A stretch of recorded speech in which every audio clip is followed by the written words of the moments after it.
Let's start with a mystery. And this mystery begins with a simple slab of concrete, an 8 by 16-foot parking space that, believe it or not, tells the entire story of how one of the world's most unique, most successful economies was built, and then how it was broken. So get this, a single top-end parking spot in Hong Kong has sold for 1.3 million US dollars. Even a normal one can set you back over 160,000. I mean, we are literally talking about a patch of concrete. This isn't just kind of pricey. It's a symptom of an entire economic system stretched to its absolute breaking point. And it sets up a massive paradox.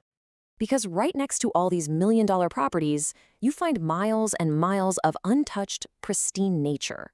A full 75% of Hong Kong is completely undeveloped jungle. So what gives? How can a city have some of the most expensive real estate on planet Earth while being mostly empty? Well, to get that, we need to pop the hood and look at the engine that powered Hong Kong. Now, this whole situation isn't some accident of supply and demand. Oh, no. It's a deliberate, meticulously crafted economic model. It's a machine, really, and it was designed to do something very, very specific. Let's break down exactly how it worked. It all boils down to a three-step process. First, the government, which owns all the land, creates an artificial scarcity. It only allows about a quarter of the territory to be developed. Step 2, it then auctions off tiny little parcels of that land for, you guessed it, billions of dollars. And third, and this is the genius part, it uses all that cash to fund the entire city. And the payoff for this whole scheme, it's pretty incredible. Because of this system, the city can afford some of the lowest taxes in the developed world. The highest income tax bracket is just 16%. Compare that to 45% in Japan or 37% in the US. And there's zero sales tax, zero capital gains tax. It's basically a fiscal paradise. But here's the kicker. Unlike a lot of other tax havens, you actually get amazing stuff for your money. We're talking world-class public services. Think Japanese-level clean and efficient public transit, top-tier universities, and European-quality healthcare, all funded without the sky-high taxes that normally pay for them. It's an unbelievable deal, especially if you're trying to attract global talent. But it leaves one huge question just hanging in the air. Who on earth is footing the bill? Who keeps buying these insane million-dollar properties and fueling this engine? It can't be the regular folks who live there. They're often priced out. And it's not just the thousands of foreign bankers and lawyers. No, the real fuel for this fire came from right next door. Yeah, the missing ingredient here was anxious Chinese wealth. See, as mainland China's economy exploded, it created an enormous amount of new money, hundreds of new billionaires. But here's the problem. That wealth was never really truly safe. The government could, and often did, just take it all back. Just think of Jack Ma, the billionaire founder of Alibaba, who just vanished for a while, or the entire $100 billion private tutoring industry that was wiped out overnight by a government decree. So these entrepreneurs desperately needed a safe haven, a place to park their money where it would be protected. And that brings us to the political secret sauce of Hong Kong. You see, for decades, Hong Kong existed in this really strange political limbo, a totally unique state that was the key to its entire success. It was a place that offered freedom, but not democracy. And both parts of that equation, the freedom and the no democracy, were absolutely essential for the machine to work. So what does that even mean, freedom without democracy? Well, it means you have things like independent courts, a strong rule of law, and respect for private property. You can move your money around freely, you can say what you think, but you don't get to vote for the people in charge. Back in the day, London appointed a governor, and after the '97 handover, Beijing appointed a chief executive. And that freedom part was everything for those investors. It was a guarantee that their assets were safe from being randomly seized, which was the very reason all that Chinese capital was trying to get out of the mainland in the first place. Hong Kong's independent legal system made it a trusted safe haven. But here's the wild part. The no democracy piece of the puzzle was just as important. Think about it. Because the government wasn't accountable to voters, it could just ignore the massive public anger over the housing crisis. If people could vote, you know the first thing they'd demand? Release more land. But that would cause prices to crash, and the government's main source of money would just disappear. So the lack of democracy protected the economic engine from the people themselves.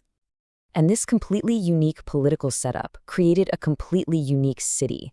On one hand, you have the ultimate urban jungle. I'm talking more skyscrapers than New York City, Chicago, and Miami combined. And on the other hand, you have an actual jungle, serene, pristine, and untouched. It's a place where wild boars literally invade subway stations. It is a stunning, breathtaking collision of two different worlds. But a system this strange, this delicate, is also incredibly fragile. Sooner or later, something had to give.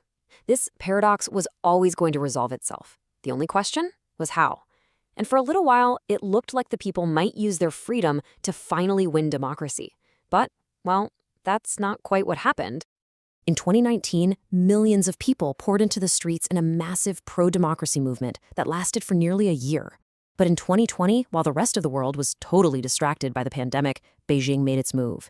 It used the lack of democracy to systematically dismantle Hong Kong's freedom by imposing a sweeping, powerful national security law. Now, this law is written to be deliberately vague. It outlaws crimes like subversion or collusion, but what those words actually mean is pretty much up to whatever the government decides they mean on any given day. More importantly, this law didn't just change the rules of the game, it threw out the rulebook and started a whole new game. Because what this law really did was create a second, parallel court system just for national security cases. In these courts, the judges are handpicked by the government, trials can be held in secret, and the police don't even need warrants. The rule of law, the very thing investors trusted, was effectively gone. Any person, any company, could now be brought directly under Beijing's control. And just like that, the freedom part of the freedom without democracy equation vanished. Hong Kong was no longer a safe haven. And without that trust, the entire economic engine just began to grind to a halt. The whole logic just collapsed. I mean, why would a Chinese billionaire park their money in Hong Kong if it's no safer than keeping it in Shanghai? Capital started fleeing to places like Singapore and London. At the exact same time, thousands of Hong Kong's best and brightest, its most educated workers, packed their bags and left, creating a massive brain drain. The engine was failing from the inside and the outside, all at once. And you can see the results right here. Government revenue from those big land sales, the very foundation of the city's budgets, has absolutely plummeted. From a peak of $20 billion, last year's sales were the lowest they've been since the 2008 financial crisis. The engine has officially run out of gas. This leaves the government with a truly impossible choice. On one hand, it can drastically cut the world-class services that make the city so attractive. Or, on the other hand, it can raise taxes and destroy its other huge advantage. It's a lose-lose situation. Either way, Hong Kong loses what made it so special in the first place. And you know, that's the real tragedy in all of this. It's not just about an economic model failing. It's about a truly unique place, a one-of-a-kind city, being erased and turned into something ordinary. After the national security law was passed, one of its supporters said that Hong Kong was just becoming more like the rest of the world. And in a way, they were right.